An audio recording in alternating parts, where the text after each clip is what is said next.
আসসালামু আলাইকুম ভিউয়ার্স, সবাইকে স্বাগত জানাচ্ছি আমার আজকের রেসিপিটি দেখার জন্য। আমার আজকের রেসিপি হচ্ছে পুঁই শাক এবং আলুর মিশ্রণে একটি দুর্দান্ত মজাদার সুস্বাদু সবজি রেসিপি।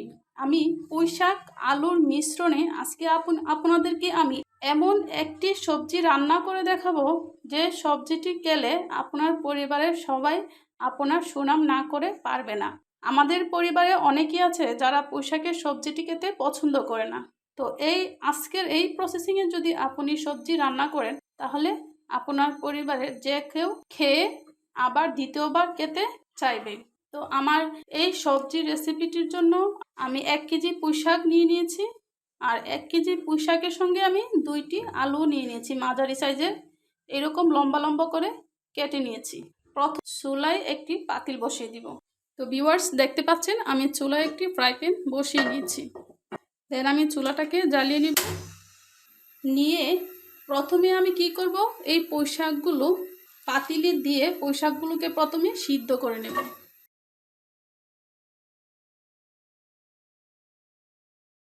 পাতিলে পুঁই শাকগুলো দেওয়ার পর আমি এই যে 1 টেবিল চামচ পরিমাণ রসুনের পেস্ট আমি এই পুঁই শাকের মধ্যে দিয়ে দিব। তারপর আমি 8 চামচ পরিমাণ হলুদের গুঁড়া দিয়ে দিব। তারপর আমি 8 চামচ পরিমাণ মরিচের গুঁড়ো দিয়ে দিব এবং পরিমাণ মতো লবণ দিয়ে দিচ্ছি। দেওয়ার পর এই পুঁই শাকগুলো যেন ভালোভাবে সিদ্ধ হয়ে আসে সেজন্য আমি পানি দিয়ে দিচ্ছি পরিমাণ মতো। তো পুঁই শাকগুলো ভালোভাবে সিদ্ধ হওয়ার জন্য আমি পরিমাণ মতো পানি দিয়ে দিয়েছি। পানি দেওয়ার পর মশলাগুলোকে একটু ভালোভাবে সবজির গায়ে লাগানোর জন্য আমি একটু নেড়েচেড়ে নিচ্ছি। তারপর আমি ঢাকনা দিয়ে রেখে দিচ্ছি। আমরা সিদ্ধ হওয়ার আগ পর্যন্ত অপেক্ষা করি।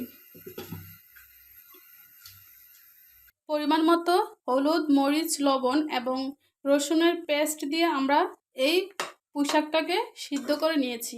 তো আমরা দেখতে পাচ্ছি আমাদের পুঁই শাক এবং আলুগুলো সিদ্ধ হয়ে এসেছে। তো এবার কি করব, আমরা একটা বাটিতে এই সিদ্ধ সবজিটা নামিয়ে নিব। নামানোর পর আমি আবার ফ্রাই প্যানটাকে বসিয়ে নিচ্ছি। দিয়ে আমি এখানে পরিমাণ মতো তেল দিয়ে দিব।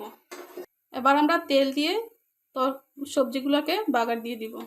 দেওয়ার পর আমি কি করেছিলাম, যখন আমরা এই পুঁই শাকটা সিদ্ধ করেছিলাম তখন 1 টেবিল চামচের মতো রসুনের পেস্ট অর্থাৎ রসুনের বাটা দিয়ে দিয়েছিলাম।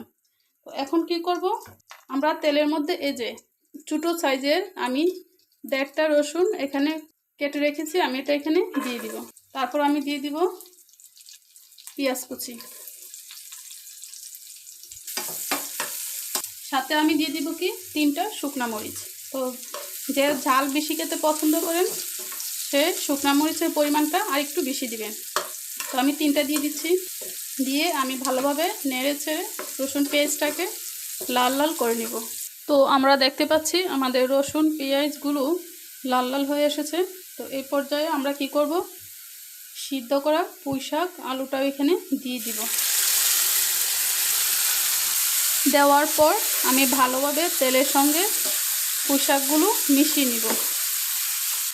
মিশানোর পর আমরা একটু রেখে দিব যেন তেলটা ভালোভাবে পুঁই শাকের গায়ে মিশে যায় এবং সুন্দর একটা ফ্লেভার আসে। দেওয়ার পর আমি একটু চেক করে নিব লবণটা হয়েছে কিনা। তো আমার এই সবজিটিতে লবণ পারফেক্টলিভাবে হয়েছে। তো আমরা দেখতে পাচ্ছি ঝোলটা শুকিয়ে এসেছে এবং সুন্দর একটা উপরে তেল ভেসে এসেছে। এবার চুলাটাকে অফ করে দিব। তো আমরা দেখতে পাচ্ছি পুঁই শাকের সবজি রান্না হয়ে গেল। দেখেন কত সুন্দর একটা কালার, যেমন দেখতে সুন্দর খেতেও ঠিক তেমনই সুস্বাদু। আপনার পরিবারে যদি কেউ এই তরকারিটি পছন্দ না করে আপনি একবার ট্রাই করে দেখতে পারেন। আমি বলছি শুধু একবার ট্রাই করে দেখেন, দ্বিতীয়বার খেতে আপনারও মন চাইবে এবং যে পছন্দ না করে তারও মন চাইবে। সত্যি অসাধারণ একটা রেসিপি। আমিও পুঁই শাকের সবজিটি খেতে পছন্দ করতাম না, কিন্তু এই প্রসেসিংয়ে রান্না করার পর আমার কাছেও অনেক ভালো লাগে। সেজন্য আমি আমার ইউটিউব চ্যানেলে এই রেসিপিটাকে শেয়ার করলাম। এই রেসিপিটি যদি আপনাদের কাছে ভালো লাগে তাহলে অবশ্যই একটি লাইক দিবেন এবং সাবস্ক্রাইব করে আমার চ্যানেলের পাশে থাকবেন। তো দেখা হবে আগামী রেসিপিতে। ভালো থাকেন, সুস্থ থাকেন, আল্লাহ হাফেজ।